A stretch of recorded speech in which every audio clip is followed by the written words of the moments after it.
बागटी सूफी traditions. मुझे पता है खुद से एनसीईआरटी उठाओगे, इस चैप्टर को पढ़ने की कोशिश करोगे, बहुत डिफिकल्ट लगेगा। स्कूल में इस चैप्टर को ढंग से पढ़ा नहीं रहे हैं तो तुम्हें लगने लगा है चैप्टर डिफिकल्ट। बट आज की ये वीडियो जब खत्म होगी तो तुम खुद कमेंट करके जाओगे कि भैया सब समझ में आ गया, इस चैप्टर से जो भी क्वेश्चन आएगा हम फुल स्कोर कर रहे होंगे। तो सीधे स्टार्ट करते हैं।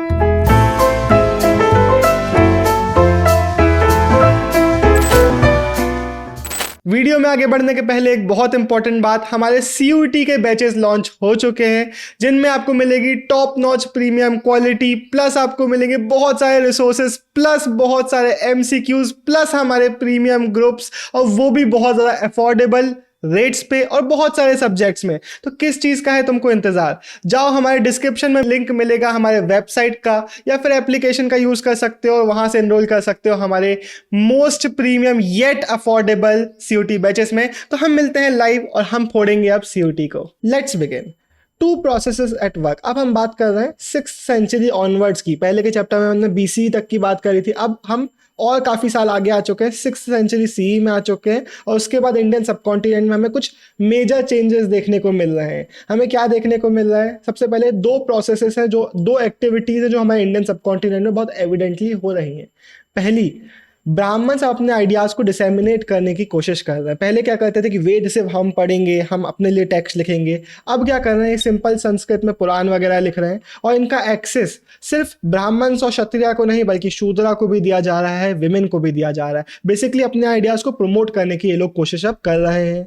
दूसरी चीज़ हमें देखने को मिल रही है कि अब ब्राह्मण्स दूसरे लोगों की जो आइडियोलॉजीज हैं, जो प्रैक्टिसेस हैं, उनको एक्सेप्ट कर रहे हैं, उनको रिवर्क कर रहे हैं। और हमें एक डायलॉग देखने को मिल रहा है ग्रेटर और लिटिल ट्रेडिशंस में। ग्रेट और लिटिल मतलब क्या? ये जो ब्राह्मणिकल ट्रेडिशंस हैं इनको हम ग्रेटर ट्रेडिशंस बोल रहे हैं। बहुत सारे जो बाकी कल्चर्स वाले लोग हैं वो इन ट्रेडिशन से इन्फ्लुएंस होकर ब्राह्मणिकल ट्रेडिशंस को अडॉप्ट करने लग जाते हैं, और इनको हम बोलते हैं ग्रेटर ट्रेडिशंस। बहुत सारे कल्चर्स ऐसे भी हैं जो ब्राह्मणिकल ट्रेडिशंस को एक्सेप्ट नहीं करते बल्कि खुद के कल्चर को फॉलो करते हैं, खुद का ट्रेडिशन फॉलो कर रहे हैं, उनको हम बोल रहे हैं लेटर ट्रेडिशंस। यहाँ पे ग्रेट और लिटिल के ऊपर से कॉमर्स लगे हुए हैं ना, वो इसीलिए लगे हुए हैं क्योंकि हम थोड़ा सा एक्सेप्ट करने में इनको सही नहीं मानते ना कि एक को ग्रेट एक को लिटिल क्यों बोल रहे हैं, इसलिए हमने लगा दिए। चलो चैप्टर में आगे बढ़ते हैं। फिर तांत्रिक प्रैक्टिसेस से क्वेश्चन आ जाता है। तांत्रिक प्रैक्टिस सुन के ही तुम डर जाते हो, डरो मत। तांत्रिक प्रैक्टिसेस क्या थी? अब नई प्रैक्टिसेस इमर्ज हो रही थी। ये वैदिक ट्रेडिशन से अलग थे, पौराणिक ट्रेडिशन से अलग थे, ये अपने नए प्रैक्टिसेस इवॉल्व कर रहे थे भगवान से कनेक्ट होने के लिए। इनके खुद के कल्चर थे, खुद की प्रैक्टिसेस थी, योगिक ट्रेडिशंस को ये लोग फॉलो कर रहे थे और डिवाइन से कनेक्ट होने की कोशिश कर रहे थे। इनमें हमें देखने को मिलता है कि बहुत सारे गॉडेस कल्ट्स तांत्रिक प्रैक्टिसेस के विदिन आ जाते हैं। मतलब बहुत सारे मल्टीपल गॉडेसेस को ये लोग वर्शिप कर रहे थे। ये तांत्रिक ट्रेडिशन जो आ रहे थे ये विमेन और मैन दोनों के लिए ही ओपन थे, प्लस किसी भी कास्ट और क्लास के लोगों के लिए लोग ओपन थे। तो यहाँ पे लोग कोई भी कास्ट डिस्क्रिमिनेशन नहीं करते थे। इन्होंने शैविज्म को और बुद्धिज्म को हमारे इंडियन सबकॉन्टिनेंट में बहुत ज़्यादा इन्फ्लुएंस किया।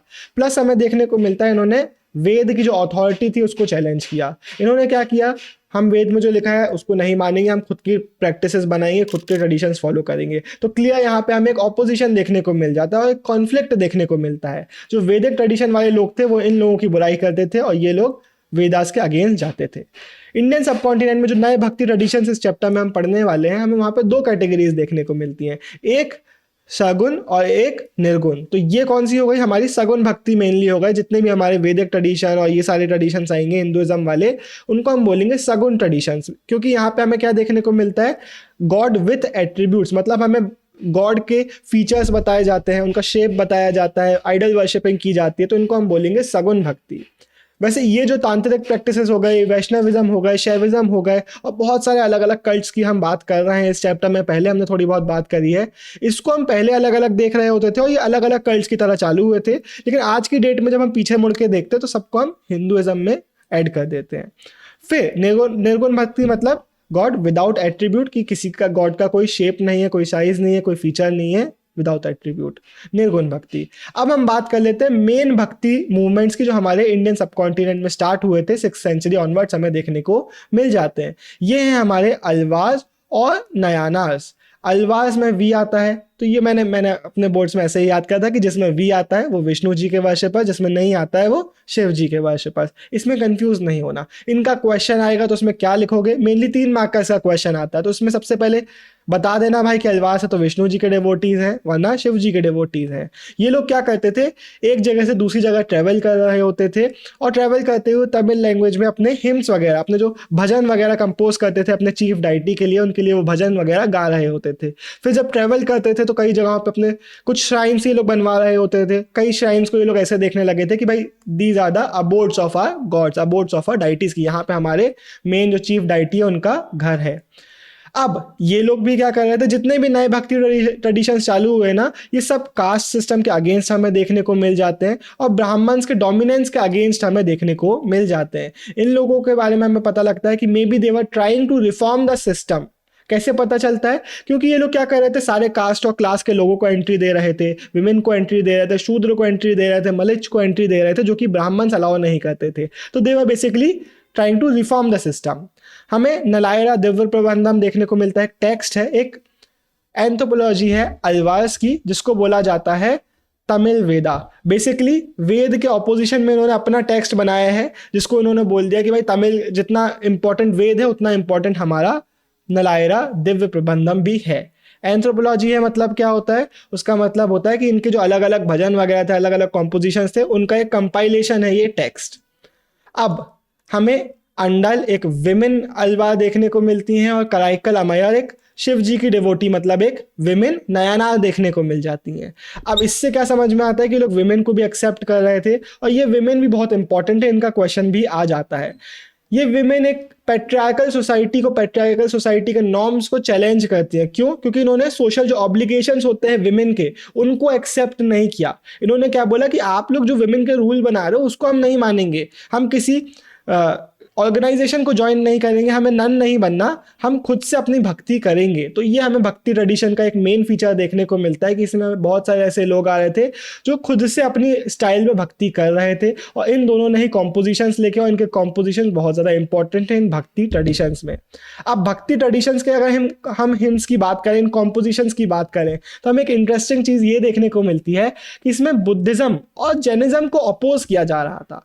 इसका भी क्वेश्चन आ सकता है, लेकिन दिमाग में पहले क्वेश्चन ये आना चाहिए कि अपोज किया क्यों जा रहा था। तो अपोज किया जा रहा था क्योंकि अब हमारे इंडियन सब कॉन्टिनेंट में 6th सेंचुरी BC के बाद बुद्धिज्म आ गया, जैनिज्म आ गया, फिर अब 6th सेंचुरी CE के बाद हमें देखने को मिलता है कि अलवाज आ गए, नयानाज आ गए, बहुत सारे कैरेक्टर्स आने लग गए थे। अब जगह तो वही है ना, यहाँ के रूलर्स तो वही हैं, तो सबको क्या चाहिए कि रूलर्स इनको मॉनेटरी सपोर्ट करें। अब सबको ही चाहिए, तो इन लोगों के बीच में कंपटीशन हो गया। इसलिए ये जो हमारे भक्ति ट्रेडिशन वाले लोग थे, स्पेशली नयानास के कॉम्पोजिशन में हमें देखने को मिलता है कि ये लोग बुद्धिज्म और जैनिज्म को बहुत ज़्यादा टारगेट कर रहे होते थे due to competition for royal patronage. अब क्या रॉयल पैट्रोनेज इतना इंपॉर्टेंट था? हाँ, बहुत इंपॉर्टेंट था। हमें देखने को मिलता है जैसे कि हमारे यहाँ के चोला रूलर्स थे, हमारे यहाँ के पुराने बहुत सारे रूलर्स थे, ये लोग क्या करते थे, टेम्पल कंस्ट्रक्शन करवाने के लिए मॉनेटरी फंड प्रोवाइड करते थे। तो यहाँ पे एग्जांपल आप याद रख सकते हो, इस आंसर में लिख के आ सकते हो कि भाई चिदम्बरम में, थंजावर में, गायकोंड चोलपुरम में, इन सारी जगहों पे शिव जी के टेम्पल्स इन चोल रूलर्स ने बनवाए थे। एक क्लियर चीज़ हमें देखने को मिल जाती है, जो नयानास है ये लोग आर्टिस्ट को बहुत ज़्यादा सपोर्ट कर रहे थे, आर्ट को बहुत ज़्यादा प्रमोट कर रहे थे, इसलिए हमें शिव जी के बहुत सारे स्कल्पचर्स देखने को मिलते हैं, बहुत सारे अलग अलग टेम्पल्स देखने को मिल जाते हैं।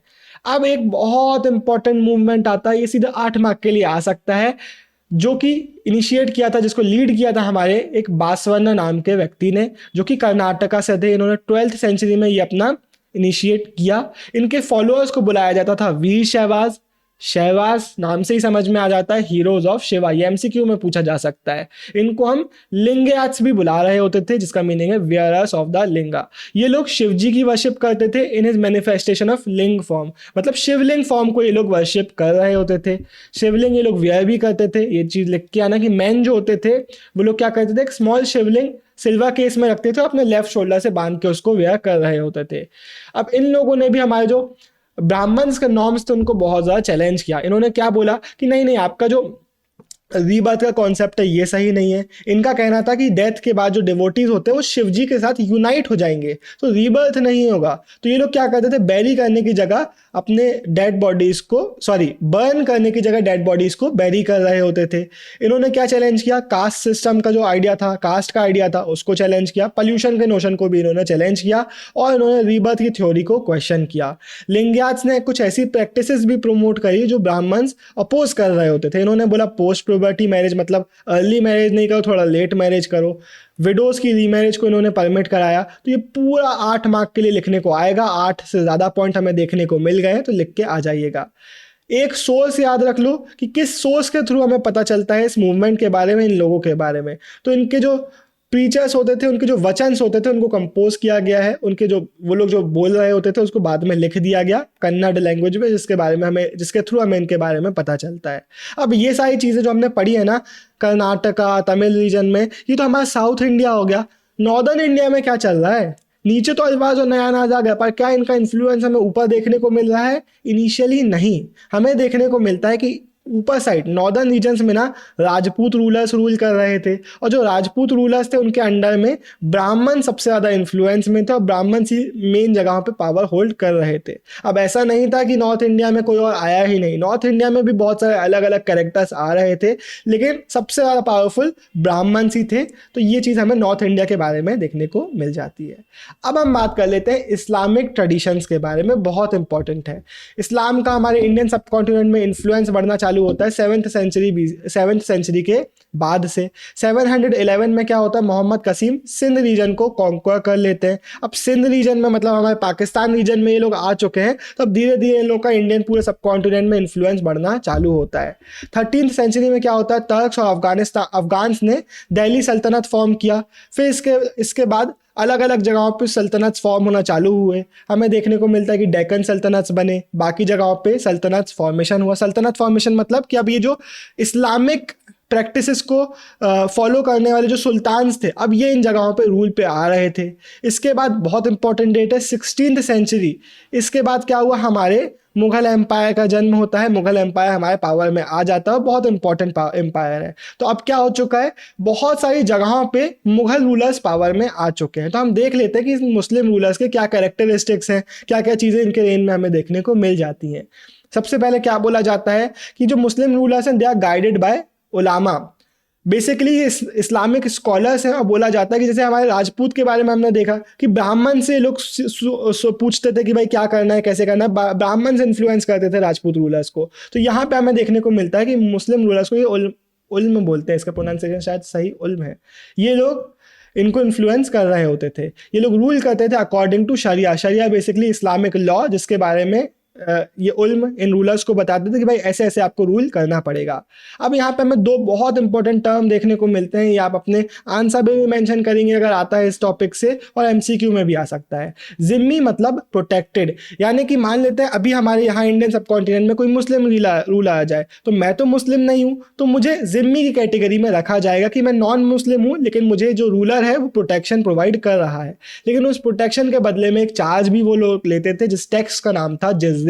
जिज़्या वो टैक्स है जो मुझे देना पड़ेगा कि जिसके बदले में मुझे प्रोटेक्शन मिलेगी। तो सारे नॉन मुस्लिम सब्जेक्ट्स ये टैक्स देते थे, और इस कैटेगरी को हम बोलते थे नॉन मुस्लिम्स की कैटेगरी को जिम्मी। अब 5 पिलर्स हमें देखने को मिलते हैं इस्लामिक फेथ के। हमें इंटरेस्टिंगली हर जगह पे 5 नंबर्स ही देखने को मिल जाते हैं ना। हमारे जैन में भी हमें 5 वो देखने को मिले थे वाउस, यहाँ पे भी हमें 5 पिलर्स देखने को मिल रहे हैं। इसको याद रख लो, ये लिखने को भी आ सकता है और इम्पोर्टेंट है ना। क्या है 5 pillar? There is one God, that is Allah, and prophet Mohammed is his messenger. Offering prayers 5 times a day, जिसको हम बोलते हैं नमाज। गिविंग आर्म्स, यानी कि अपनी वेल्थ का कुछ परसेंटेज आपको शेयर करना है। और फास्ट करना है आपको रमज़ान के मंथ में। और उसके बाद आपको एक मेन प्रैक्टिस है कि आपको पिलग्रिमेज करना है, ज़ियारत करना है मक्का की, हज करना है, इसको बोला जाता है। तो ये याद करना ज़्यादा डिफिकल्ट नहीं है, क्योंकि इवन टुडे हमें देखने को मिलता है कि ये सारी चीज़ें बहुत कॉमन है, ये वर्ड्स हमारे लिए बहुत कॉमन है। अब हमें एक इंटरेस्टिंग चीज़ देखने को मिलती है कि मॉस्क के ना कुछ फीचर्स ऐसे हैं जो बहुत ज़्यादा यूनिवर्सल है, हर मॉस्क में हमें देखने को मिलते हैं, कुछ जो ऐसे हैं जो चेंज हो रहे होते हैं। तो यूनिवर्सल फीचर्स क्या है कि उनका जो ओरिएंटेशन है वो मक्का की तरफ होता है। लेकिन ये पता कैसे चलता है कि मक्का की तरफ ओरिएंटेशन है? ये हमें पता चलता है उसमें जो मेहरब यानी कि जो प्रेयर नीश होता है और जो मीनबार होता है, पल्पेट जिसमें खड़े होकर हमारे स्पीचेस वगैरह, रिलीजियस टॉक्स वगैरह दिए जाते हैं, इनकी पोजिशनिंग से हमें समझ में आता है कि हाँ भाई जो डायरेक्शन है वो मक्का की तरफ है। तो ये मेहरब और टर्म मीनबार, ये टर्म थोड़ा सा याद कर लो। वेरिएशंस हमें किस चीज़ में देखने को मिलते हैं वो हम फोटोज के थ्रू देखते हैं। यहाँ पे देखो रूफ सब में अलग हमें देखने को मिल जा रहा है, प्लस जो मटेरियल है कोई वुड से बना हुआ है, कोई स्टोन से बना हुआ है, कोई अलग चीज़ से बना हुआ है। तो हमें रूफ हो गया, मटेरियल हो गया, इन सब चीज़ों में वेरिएशंस देखने को मिल जाते हैं। अब आता है हमारा सूफीज, जो कि थोड़ा सा कॉम्प्लेक्स और बहुत इंपॉर्टेंट टॉपिक है इस चैप्टर का। लेकिन रुक जाओ, आगे बढ़ने के पहले एक बहुत इंपॉर्टेंट बात, तुम लोग मेरी बात नहीं मानते हो भाई। मेरे को कमेंट आता है भैया जल्दी रैपिड रिवीजन बना दो, हमारा बोर्ड आया, मैं मान लेता हूँ तुम लोग की बात है, गले खराब में भी मैं वीडियो बना रहा हूँ, तुम लोग नहीं मानते हो मेरी बात। मैंने बोला था कि सब लोग सेम कॉमेंट करेंगे, कितना बढ़िया लगेगा कॉमेंट सेक्शन, लेकिन एक ने भी नहीं कॉमेंट किया। इस वीडियो में मान लो प्लीज़, मैंने प्लीज़ बोल दिया, ठीक है? सब लोग सेम कॉमेंट करेंगे। क्या कॉमेंट करेंगे कि मजा आया, सब लोग लिख देना मजा आया, और कुछ मत लिखना, नो इमोजी कुछ नहीं, बस मजा आया, ठीक है? अब हम पढ़ते हैं सूफीज के बारे में। सूफीज में भी ऐसे है, इसमें भी ऐसे। तो इससे याद आया कि अगर हमारे सैम्पल पेपर्स परचेज नहीं किए हैं तो क्या किया है तुमने? क्योंकि हमारे सैम्पल पेपर्स के साथ मिलती है एक्सक्लूसिव बोर्ड लेवल की चेकिंग, और उसके साथ हम आपको वॉइस नोट, मैं अपनी अपनी सुरीली आवाज़ में तुमको वॉइस नोट भेजूंगा और बताऊंगा कि भाई तुम कैसे इंप्रूव कर सकते हो। ऐसे ही पॉलिटिकल साइंस के लिए गुरु भैया भेजेंगे, हिस्ट्री के लिए शायद आचा दीदी भेजेंगी, अगर वॉइस नोट नहीं भेजेंगी तो शायद मैसेज भेजेंगी, जो भी करेंगे सब अपने अपने हिसाब से करेंगे, लेकिन मज़ा आएगा तुमको भाई, तुम्हारा इंप्रूवमेंट ऐसे स्काई रॉकेट कर जाएगा। तो सैम्पल पेपर भी ले लेना, इंपॉर्टेंट है, सैम्पल पेपर सबसे इंपॉर्टेंट है। हम सूफीज़ की बात करते हैं क्योंकि वो भी बहुत इंपॉर्टेंट है, सैम्पल पेपर्स फिर सूफीज़, ठीक है? सूफीज का क्या था, इस्लाम में अभी ये लोग देख रहे थे कि बहुत ज़्यादा मटीरियलिज्म बढ़ गया है, पैसा पैसा कर रहे हैं लोग, और एक्चुअल में शरिया को बहुत गलत तरीके से इंटरप्रेट कर रहे हैं, सही नहीं है। इन लोगों ने बोला था कि नहीं, आपका जो ये तरीका ये सही नहीं है, हम असेटिसिज्म की तरफ बढ़ेंगे, मतलब वर्ल्डली प्लेजर से दूर जाएंगे, मटीरियलिज्म से दूर भागेंगे, और मिस्टिसिज्म मतलब क्या कि हम खुद से डिवाइन से कनेक्ट होने के लिए एफर्ट्स डालेंगे, खुद के एक्सपीरियंसेस के थ्रू डिवाइन से कनेक्ट होने की कोशिश करेंगे। मतलब हमें कोई दूसरा इंटरप्रेटर की ज़रूरत नहीं है, हमें कोई दूसरा व्यक्ति के एफर्ट्स की ज़रूरत नहीं है, हम खुद से कनेक्ट होने के लिए एफर्ट्स डाल रहे होंगे। तो ये चीज़ हमें देखने को मिलती है सूफीज़ के बारे में।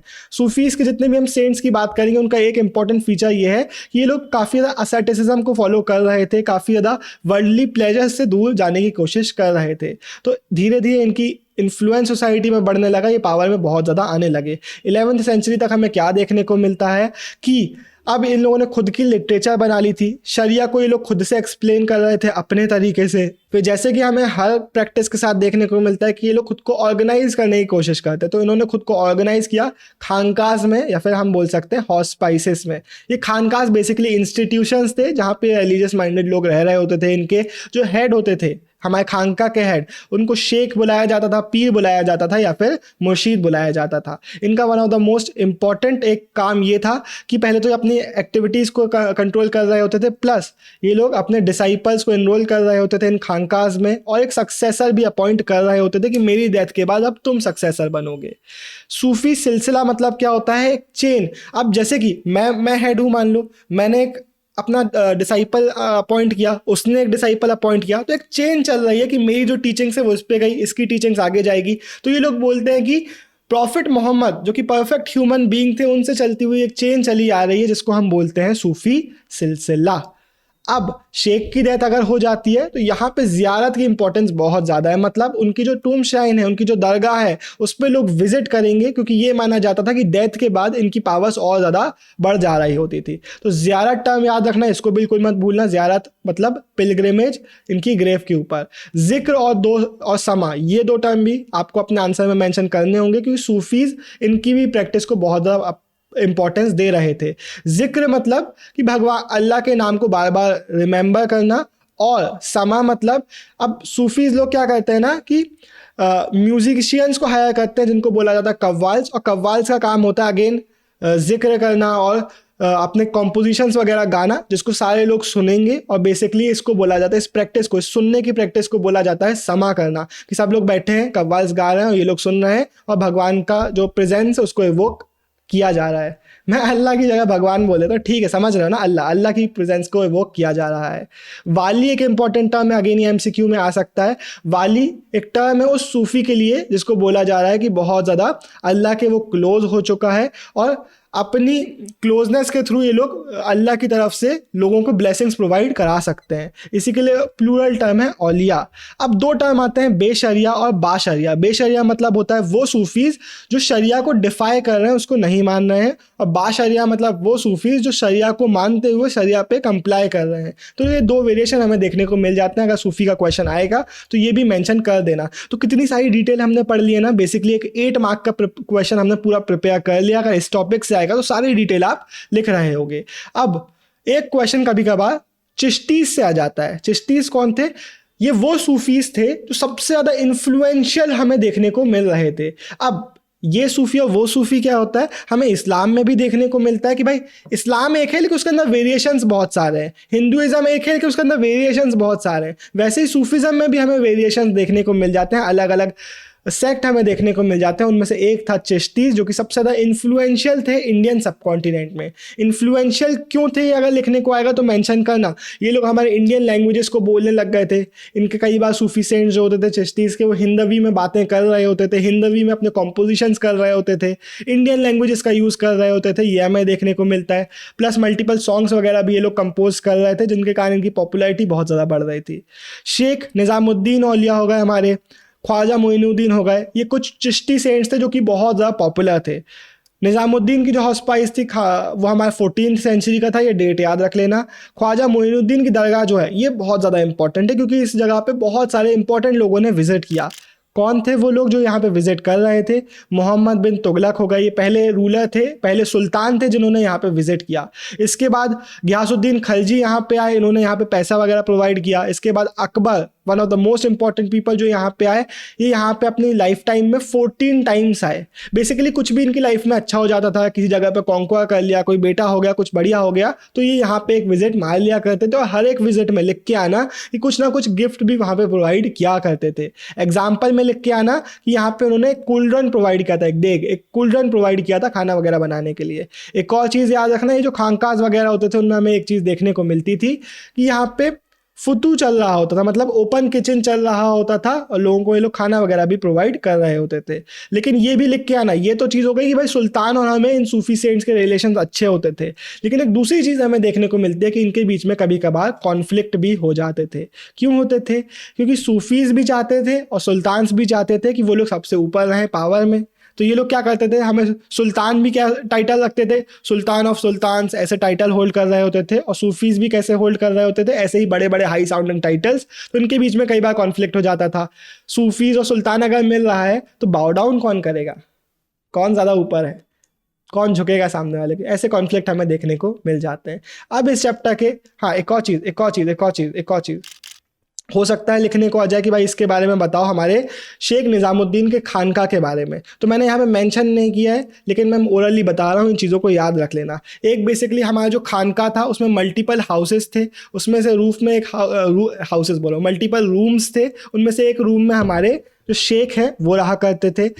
अलग अलग लोग, अलग अलग रिलीजन, रेस, क्लास के लोग इनसे मिलने आते थे, इनसे एडवाइस लेने आते थे। कभी कभार एम्यूलेट्स लेने, ताबीज़ वगैरह लेने आ रहे होते थे, वेल्थ मांगने के लिए, एडवाइस लेने के लिए, ये सब चीज़ें सीख करने के लिए इनके पास मिलने के लिए लोग आ रहे होते थे। फुतू के बारे में बता दिया है, मतलब ओपन किचन चल रहा होता था। ये जो सूफी सेंट्स हैं वैसे तो पैसे मांगते नहीं थे, पर अगर इनको कोई पैसे दे देता था तो एक्सेप्ट कर लेते थे, लेकिन जेब में नहीं रखते थे क्योंकि मटीरियलिज्म के अगेंस्ट थे। तो क्या करते थे, पैसे का ओपन किचन में लगा देते थे या फिर ऐसे ही कोई फैसिलिटी में, समा में लगा देते थे, जिक्र में लगा देते थे। ठीक है, अब हम बढ़ते हैं आखिरी 3 इंपॉर्टेंट नाम के ऊपर। ये बहुत इंपॉर्टेंट टॉपिक है। इन तीनों स्लाइड से आपको 8-8 मार्क के क्वेश्चन देखने को मिलेंगे।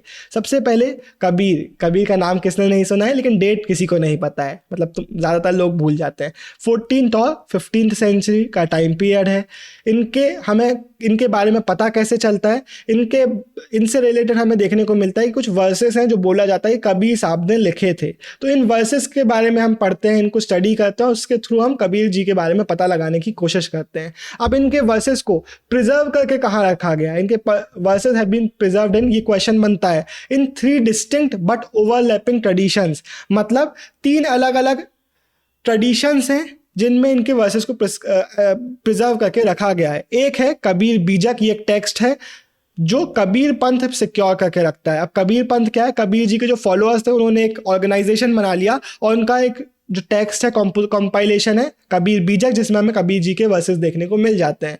फिर एक दादू पंथ एक दूसरा ग्रुप है जो कि द कबीर ग्रंथावली में इनके वर्सेस को प्रिजर्व करके रख रहा होता है। और द आदि ग्रंथ साहिब में भी हमें कबीर जी के वर्सेस देखने को मिल जाते हैं। आदि ग्रंथ साहिब तो आपको पता ही है, सिखिज्म का बहुत इंपॉर्टेंट टेक्स्ट है, तो उसके बारे में हम आगे जाके जब गुरु नानक जी की बात करेंगे तब कर रहे होंगे। अब कबीर जी के जो वर्सेस हमें देखने को मिलते हैं, हमें अलग अलग लैंग्वेजेस में, अलग अलग डायलैक्ट्स में, अलग अलग बोलियों में देखने को मिल जाते हैं। फॉर एग्जाम्पल संत भाषा हो गया, उलट बांसी हो गया, इसमें हमें देखने को मिल जाते हैं। प्लस अलग अलग ट्रेडिशंस के वर्ड्स ये यूज़ कर रहे होते हैं अल्टीमेट रियलिटी को डिस्क्राइब करने के लिए। फॉर एग्जांपल इस्लाम से अल्लाह, खुदा, हजरत और पीर जैसे वर्ड्स यूज़ करते हैं अपने वर्सेस में। वेदांतिक ट्रेडिशन से अलख, निराकार, ब्राह्मण, आत्मन जैसे, और योगिक ट्रेडिशन से शब्द, शून्य जैसे टर्म से अपने वर्सेस में यूज़ कर रहे हैं। तो अलग अलग ट्रेडिशंस में जा रहे हैं, उनके वर्ड्स को ये अब अडॉप्ट कर रहे हैं, किसी एक ट्रेडिशन में स्टिक्ड नहीं है। प्लस आइडियोलॉजीज भी हमें इनके पोएम्स में बहुत वेराइंग देखने को मिल जाती हैं। फॉर एग्जाम्पल कुछ वर्सेस में हमें मोनोथेइज्म का सपोर्ट देखने को मिला है कि एक ही गॉड है। आइकोनोक्लाज्म का सपोर्ट देखने को मिला है कि आइडल वर्शिप नहीं होना चाहिए, आइडल वर्शिप के ऑपोजिशन देखने को मिला है। तो ये जो आइडियोलॉजीज है इनके वर्सेस में, ये हिंदू पॉलीथेइज्म को कि अलग अलग भगवान है और आइडल वर्शिपिंग को क्लियरली अटैक कर रहे हैं। लेकिन फिर जिक्र और इश्क जो कि सूफी कॉन्सेप्ट है, इनको यूज़ करते हैं अपनी पोएम्स में, जो कि हिंदू कॉन्सेप्ट से अलाइन करते हैं। फॉर एग्जाम्पल हिंदू प्रैक्टिस है नाम सिमरन की, भगवान को नाम को रिमेंबर करने की। तो हमें क्या देखने को मिला है कि कुछ प्रैक्टिसेस हिंदुइज्म के अगेंस्ट जा रही है, कुछ इनकी पोएम्स हिंदुइज्म के अगेंस्ट जा रही है, कुछ उसके सपोर्ट में जा रही है, कुछ इस्लाम के सपोर्ट में जा रही है, कुछ सूफीज के सपोर्ट में जा रही है। तो वेराइंग ट्रेडिशन को ये अपनी वर्सेस में डिस्क्राइब कर रहे हैं। लेकिन इससे एक चीज़ हमें क्या समझ में आती है कि अल्टीमेट रियलिटी को डिस्क्राइब करना कितना डिफिकल्ट है। मे बी ये वो पोर्ट्रे करना चाहते थे कि सिंपल वर्ड से, एक ट्रेडिशन से ये डिस्क्राइब नहीं कर सकते। मेनली ये चीज़ हमें समझ में आती है इनकी उलटवासी हो गया इन सब चीज़ों से, क्योंकि यहाँ पे क्या वर्ड्स यूज़ कर रहे होते थे, उलटवासी मतलब उल्टे मीनिंग वाले, कि लिखा कुछ है लेकिन उसका मीनिंग कुछ है। तो बेसिकली अल्टीमेट रियलिटी को डिस्क्राइब करना इजी नहीं था, ये कबीर जी पोर्ट्रे करना चाहते थे। अब इनके जो हैजियोग्राफी जो कि वैष्णव ट्रेडिशन जो सिक्योर करके रखता है, उसके थ्रू हमें क्या पता चलता है कि कबीर जी हिंदू बॉर्न थे, लेकिन उनकी जो रेजिंग, उनको रेज किया गया था एक पुअर मुस्लिम फैमिली ने। तो बेसिकली यहाँ पे हमें अगेन एक कन्फ्यूजन देखने को मिल गया, एक डिबेट देखने को मिल जाती है कि हिंदू थे या मुस्लिम थे। तो इससे एक चीज़ तो क्लियर हो जाती है कि आज की डेट में भी कबीर जी की इंपॉर्टेंस है, आज की डेट में भी ये रेलिवेंट क्वेश्चन है और इनकी इंपॉर्टेंस बहुत ज़्यादा है। ये बोला जाता है इनके जो गुरु थे वो थे रामनंदा, लेकिन अगेन हमें एविडेंसेस नहीं मिलते हैं। कबीर जी ने द टर्म गुरु तो यूज़ किया है अपने वर्सेस में, लेकिन कहीं पे भी बताया नहीं है कि रामनंदा उनके गुरु थे। प्लस रामनंदा का और कबीर का जो टाइम पीरियड था वो बहुत दूर दूर का था, तो बहुत इम्प्रोबेबल है कि वो लोग एक दूसरे के कंटेम्पररीज थे। तो ये सारी चीज़ें हुई। कबीर के बारे में पूरा 8 मार्क का क्वेश्चन बनेगा, लिख के आना सारी चीज़ें। अब गुरु नानक जी के बारे में 8 मार्क का क्वेश्चन बनेगा, अगली 2 स्लाइड में हम इनकी पूरी बात कर लेते हैं। हो सकता है 3 मार्क का क्वेश्चन बन जाए, एक स्लाइड का क्वेश्चन बन जाए, एक अलग अलग स्लाइड का बन जाए, लेकिन पूरी डिटेल्स पता होना चाहिए। टाइम पीरियड 1469 to 1539, ये निर्गुण भक्ति को सपोर्ट कर रहे थे। इनका कहना था जो एब्सोल्यूट है, जो रब है, उसका कोई जेंडर नहीं है, कोई फॉर्म नहीं है। इनका एक बहुत सिंपल मेथड था जिसके थ्रू ये बोलते थे कि रब को आपको वर्शिप करना है, वो है कि उनका नाम बार बार आपको लेना है, द डिवाइन नाम आपको बार बार लेना है। बाबा गुरु नानक के जितने भी कॉम्पोजिशन ये लिखते थे, उन कॉम्पोजिशन को हम क्या बुलाते हैं, उनको कॉम्पोजिशन को हम बुलाते हैं शब्द। अब इस टाइम पे मैं थोड़ा आगे जाके वापस आऊँगा, फिर से हम इसको डिस्कस करेंगे। तो अपने कॉम्पोजिशन अलग अलग राग में लिखते थे, उनको गाया करते थे। इनके एक अटेंडेंट, इनके एक बहुत क्लोज डिसाइपल थे मर्दाना, जो कि रबाब एक इंस्ट्रूमेंट होता है वो बजाया करते थे और इनके साथ अपने हिम्स वगैरह गाया करते थे। गुरु नानक जी ने भी क्या किया, जब इनके फॉलोअर्स बहुत ज़्यादा बढ़ गए तो इन्होंने एक कम्युनिटी फॉर्म कर दी और इस कम्युनिटी में बहुत सारे लोग ज्वाइन करने लग गए। इनिशियली एक अलग रिलीजन नहीं बनाना चाहते थे कि अलग रिलीजन बनाना चाहते हो, हिंदू फैमिली के में इनका बर्थ हुआ था, मुस्लिम रीजन में इनका बर्थ हुआ था, ये अलग रिलीजन नहीं बनाना चाहते थे। लेकिन इनकी डेथ के बाद एक अलग रिलीजन सिखिज्म हमें देखने को इनके थ्रू देखने को मिल जाता है। इन्होंने भी अपने एक डिसाइपल को अपॉइंट किया था, जिनका नाम याद रखना है आपके। इनके डिसाइपल का नाम था अंगद और इनको इन्होंने बोला था कि आप हमारे नेक्स्ट गुरु बनोगे। ऐसे ही ये जो गुरु बनाने की प्रैक्टिस है ये अगले लगभग 200 साल तक चलती रही और 10 मेन गुरुज हमें देखने को मिल जाते हैं। लेकिन सबके नाम आपको याद नहीं रखना है, आपको किसके नाम याद रखना है यहाँ हम देख लेते हैं। अब हम बात करते हैं आदि ग्रंथ साहिब की, जो 5th प्रिसेप्ट है, यानी कि 5th गुरु आए, गुरु अर्जन। इन्होंने क्या किया, अपने पहले के जो 4 गुरु थे उनके जितने भी हिम्स थे, जो कॉम्पोजिशंस वगैरह थे, भजन वगैरह थे, उन सबको कंपाइल कर दिया आदि ग्रंथ साहिब में, टेक्स्ट में। तो आदि ग्रंथ साहिब में पहले बाबा गुरु नानक के जितने भी हमारे शब्द थे, हमारे अगले 4 गुरुज के जितने भी हिम्स थे, प्लस बाबा फरीद हो गए, रविदास हो गए, कबीर हो गए, इनके भी जो हिम्स थे उनको भी मिलाया, कंपाइल किया किसमें, आदि ग्रंथ साहिब में। अब मैंने बोला था शब्द में वापस आएंगे। जब जो हिम्स वगैरह किसी गुरु के होते हैं तो उनको हम बोलते हैं गुरबानी, गुरु की वाणी, गुरबानी। लेकिन जब बाकी लोगों के जो हिम्स हैं जो हमें आदि ग्रंथ साहिब में देखने को मिलते हैं तो उनके लिए हमारे कॉमन टर्म है शब्द। बेसिकली आदि ग्रंथ साहिब के, गुरु ग्रंथ साहिब के कोई भी हिम हो तो उसको आप एक शब्द बुला सकते हो, लेकिन किसी एक गुरु का हिम है तो उसको आप गुरबानी बुलाओगे। अब गुरु गोविंद सिंह बहुत ज़्यादा इंपॉर्टेंट है, ये थे हमारे 10th नंबर के गुरु। इन्होंने क्या किया, 9th नंबर के जो गुरु थे, गुरु तेग बहादुर, उनके जितने भी हिम्स थे उसको भी आदि ग्रंथ साहिब में ऐड करा दिया। और ये काम किया इन्होंने लेट 17th सेंचुरी में। इस एडिशन के बाद जो हमारा आदि ग्रंथ साहिब था, इसको बुलाया जाने लगा हमारा द गुरु ग्रंथ साहिब, जो कि हमारा मेन स्क्रिप्चर है हमारे सिखिज्म में। तो बेसिकली डिफरेंस बस इतना था, आदि ग्रंथ साहिब में 9th प्रिसेप्टर के भी हिम्स को ऐड कर दिया गया था। फिर गुरु गोविंद सिंह ने एक और ऑर्गेनाइजेशन फॉर्म किया, हमारा द खालसा पंथ और the army of the pure. और इसके 5 सिंबल हमें क्या देखने को मिलते हैं, आपको पता ही होगा, uncut hair, a dagger, a pair of shorts, a comb and a steel bangle, कड़ा। अब हम बात कर लेते हैं मीराबाई जी की। मीराबाई का time period 15th to 16th century. ये हमारी भक्ति ट्रेडिशंस की one of the most important और बिगेस्ट और most well known women poet हैं। इनकी जो भक्ति थी वो किसकी तरफ थी, हमारे कृष्ण जी की तरफ थी। इनके हमें बायोग्राफीज कहाँ से देखने को मिले, जो भजन्स बताए जाते हैं कि इन्होंने लिखे होंगे, उन भजन्स के थ्रू हमने इनकी बायोग्राफीज को, इनके लाइफ को कंस्ट्रक्ट करने की कोशिश करी है, जिसके थ्रू हमें पता चलता है कि एक राजपूत प्रिंसेस थी, मेरता मारवाड़ की। मातार में मेरवा है, राजस्थान में राजस्थान में मारवाड़ है, मारवाड़ में मेरता है। इनकी शादी जबरदस्ती करा दी गई सिसोदिया क्लैन, मेवाड़ का एक क्लैन था, उसमें उसके एक प्रिंस के साथ। ये चाहती नहीं थी ये शादी करना, तो इन्होंने क्या किया, अपने हस्बैंड को डिफाई कर दिया और इन्होंने वाइफ और मदर के ट्रेडिशनल रोल को एक्सेप्ट नहीं किया। इन्होंने बोला नहीं, हम एक्सेप्ट ही नहीं करेंगे शादी को। इनके जो वहाँ के परिवार वाले थे, शादी वाले घर के, उसको क्या बोलते हैं, रिलेटिव्स इन लॉ वाले जो रिश्ते वाले थे, उन्होंने तो इनको पॉइजन करने की भी कोशिश करी। लेकिन हुआ ये कि ये यहाँ से भाग निकली और एट द एंड इन्होंने एक रिनाउंसर की ज़िंदगी जी। बोला जाता है कि मे बी शी वोर वाइट रोब्स और द रिनाउंसर के जो सेफ्रन रोब्स होते हैं उनको इन्होंने पहना और एक रिनाउंसर की तरह कृष्ण जी की भक्ति करते हुए, उनके लिए भजन लिखते हुए अपनी इन्होंने लाइफ स्पेंड करी। तो ये चीज़ याद रखना, कृष्ण जी जो कि हमारे विष्णु जी के अवतार बताए जाते हैं, उनकी ये लवर खुद को बताती हैं, उनकी वर्शिप में अपना पूरी जीवन को लगा देती हैं। इनके जो गुरु हैं वो बोला जाता है रायदास।